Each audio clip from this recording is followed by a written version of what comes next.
Be ready. 10 seconds to go.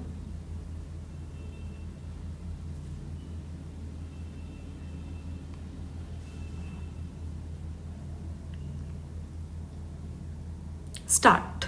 Sir, I remember in almost every session in this house, we have been having a discussion on inflation and price rise. This time we had insisted that such a discussion should take place under a rule which entails voting with the express purpose of using that vote as a pressure on the government to take effective steps.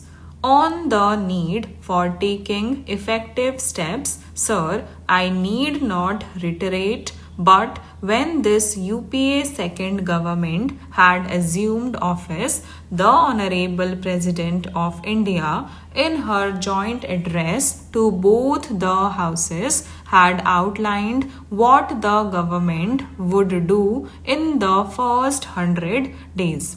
The Honorable President had said this government is firmly committed to maintaining high growth with low inflation, particularly in relation to prices of essential agricultural and industrial commodities.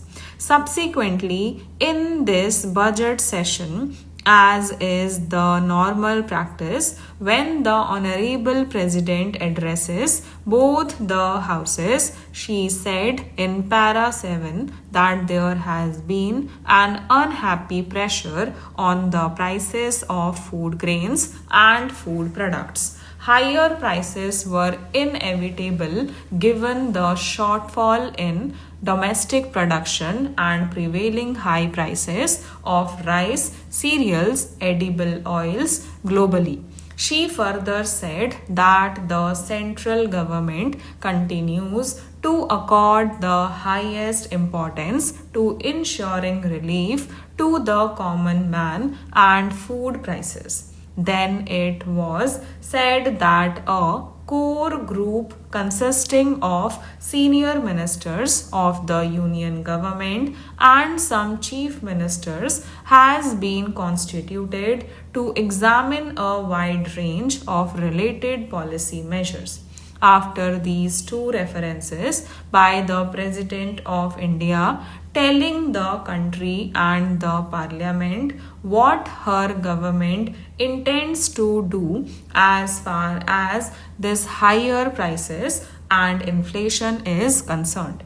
The very fact that we are today discussing this under a special provision of a unanimous resolution that we have all agreed together is itself a reprimand on this government that it has not been able to contain this price rise. The very fact that this discussion is going on is something that has been established, but we are all here today to urge upon the government to take effective measures to contain prices. The government has to recognize the fact it has failed in containing the price rise, and now the effective measures need to be taken. That is a fact that has been established when this debate has started. We have heard this earlier, sir, that there is a global phenomenon on price rise and there is a mismatch between demand and supply. We agree that there is a mismatch between supply and demand. What has been the production of our food grains and pulses during the last year? I will give you the figures which the Honorable Minister has given in reply to a question in the other house.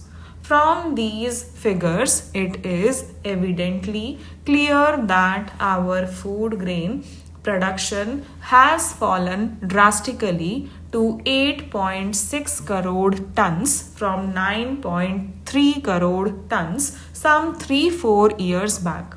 Now, like the Congress spokesperson and my colleague who initiated this discussion from the ruling benches had said, we can attribute this drastic fall in the production of food grains and pulses to a deficit in the monsoons. But are we going to depend only on the monsoons even 60 years after independence? What has the government done in order to invest in agriculture? In the last 10 years, the average rate of investment in agriculture is less than 2% of our GDP. If this is the rate of investment in agriculture, how are you actually going to increase your supply? I am talking of a supply-demand mismatch, and the problem does not get solved unless you are able to tackle how you are going to improve on the supply side. That has been woefully inadequate, and that is a point that we need to understand. That is why we hear about the extension of the Green Revolution to the rest of the country. We hear about high yielding varieties, but many of the issues that had been raised by the Swaminathan Commission are still not being implemented, and I will come to some of the points subsequently.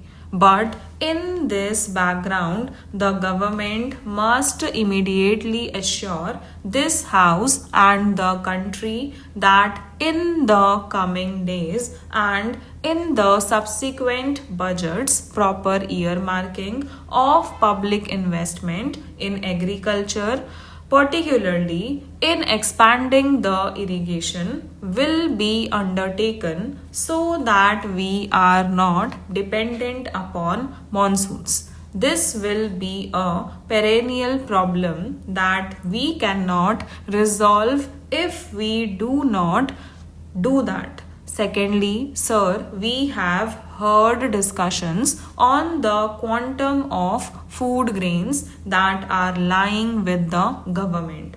The economic survey presented this year before the budget informs the country that as against the budgetary norm of 200 lakh tons of rice and wheat, the government in its godowns then had nearly 475 lakh tons of rice and wheat. But that has to be distributed to the poor and the needy. It should not rot in the godowns of the Food Corporation of India as had happened in the past, and towards which many times the attention of the government has also been drawn. Stop